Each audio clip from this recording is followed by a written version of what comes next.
Sa video ito, ituturo ko sa inyo ang dalawang paraan kung paano bayaran ang inyong SSS salary loan.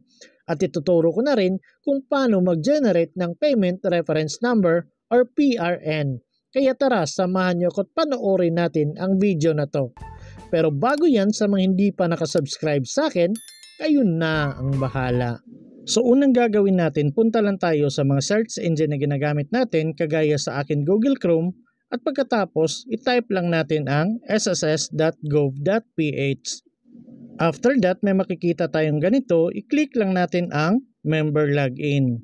Dito maglalagay tayo ng user ID at password. Pero sa mga wala pang user ID at password, may videos po akong ilalagay sa description box. Hanapin nyo na lang po kung paano gumawa ng user ID at password. At sa mga nakalimutan naman yung user ID at password, may video din po ako kung paano i-reset yung user ID at password ninyo. So kung okay na at nalagay na ninyo ang user ID at password, i-click nyo na po ang sign in. At dito may makikita kayong member survey consent. So i-click nyo na lang po muna ang maybe next time. At mapupunta na tayo dito sa homepage ng ating SSS online account. At dahil sa gusto nating bayaran yung pending loan natin, so i-click lang natin yung Payment Reference Number or PRN dito sa taas. At dito may makikita kayong contributions at loans. At dahil loan yung gusto nating bayaran, i-click natin ang loans. At pagkatapos may makikita kayong ganito, active loans without PRN for the month. So ganito po yung makikita ninyo guys sa mga first time na magbabayad dyan. So kailangan natin maka-generate ng reference number. So i-click natin tong generate PRN or payment reference number. Itong nasa gilid.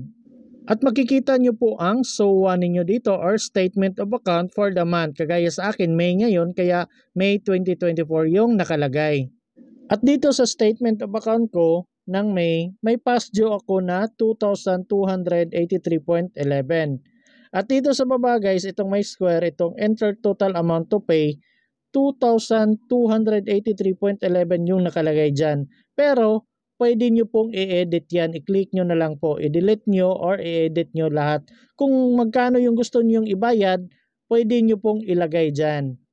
So kung kanina 2,283 yung nakalagay dyan, kaya in-edit ko, ginawa kong 2,500. So 2,500 na po yung total amount to pay na nakalagay.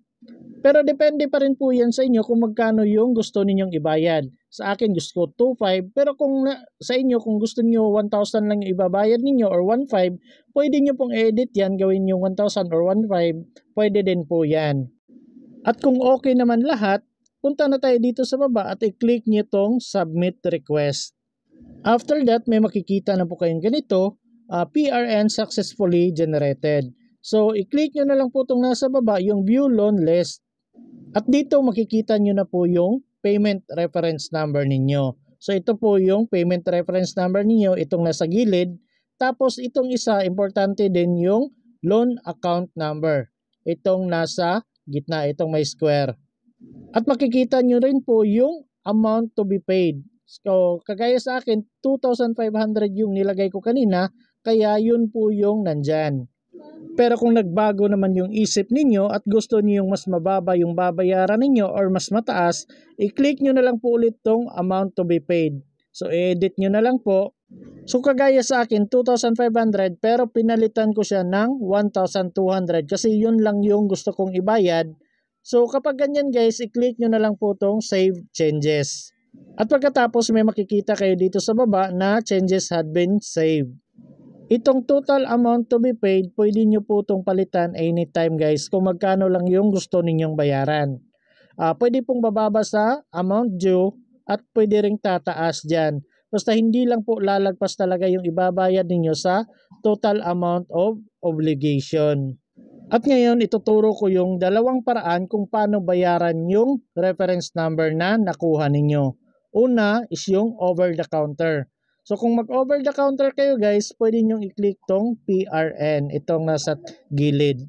So dito may makikita kayong statement of account with payment reference number. So pwede nyo po itong i-screenshot or ipaprint nyo, i-click nyo tong print dito sa baba. At ito po yung ipapakita ninyo pagpunta ninyo sa SSS office. So mas maganda kung may ganito na kayo pagpunta doon kasi ito na lang ang ipapakita ninyo at diretso na kayong magbabayad. Pero kung ayaw nyo namang pumunta sa SSS branch, pwede rin kayong magbayad nito online. So ipapakita ko sa inyo kung paano bayaran to gamit ang GCash. So unang gagawin natin, hanapin at i-click lang natin ang ating GCash na application. At pagkatapos hanapin at i-click lang natin ang bills. After that may makikita tayong ganito, i-click lang natin ang government.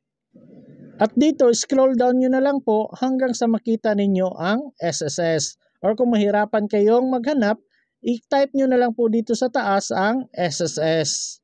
So kagaya nito, dalawa po yung lumabas. SSS contribution at SSS loan. At dahil sa gusto nating bayaran yung SSS loan natin, i-click natin tong SSS loan.